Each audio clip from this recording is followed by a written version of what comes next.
Let's look at something we discussed before, 1 Samuel chapter 11. How did Saul earn his legitimacy? It says the people asked Shmuel Navi, the prophet Samuel, to appoint a king for them. And he did that. He found the one that God had chosen. He anointed him. They even had a mass gathering. Here's your new king. And many of the people rejected him. Many of the people disrespected him.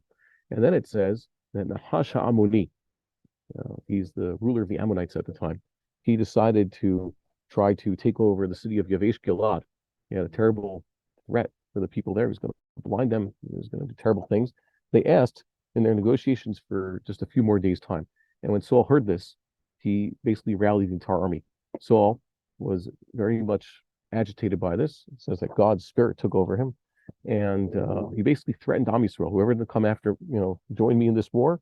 So I'm going to do to them like I have done to this bull that he chopped up into pieces.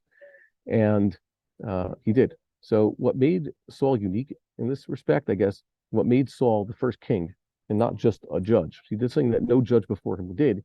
He was able to force the entire Jewish people to unite behind him in order to save a frontier town.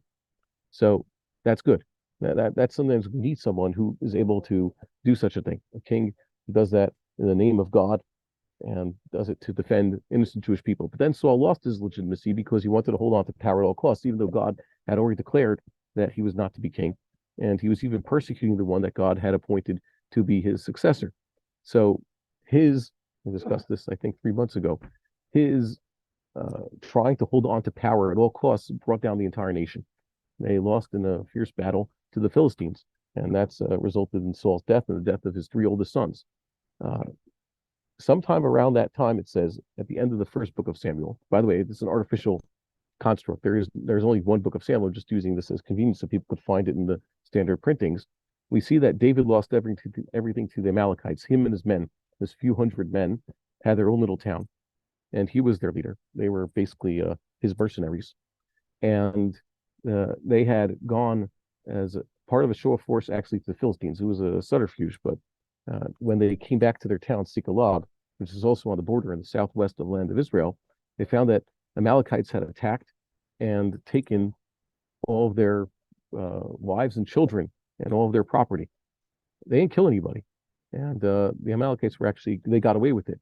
David's men, when they realized this, they wanted to lynch him.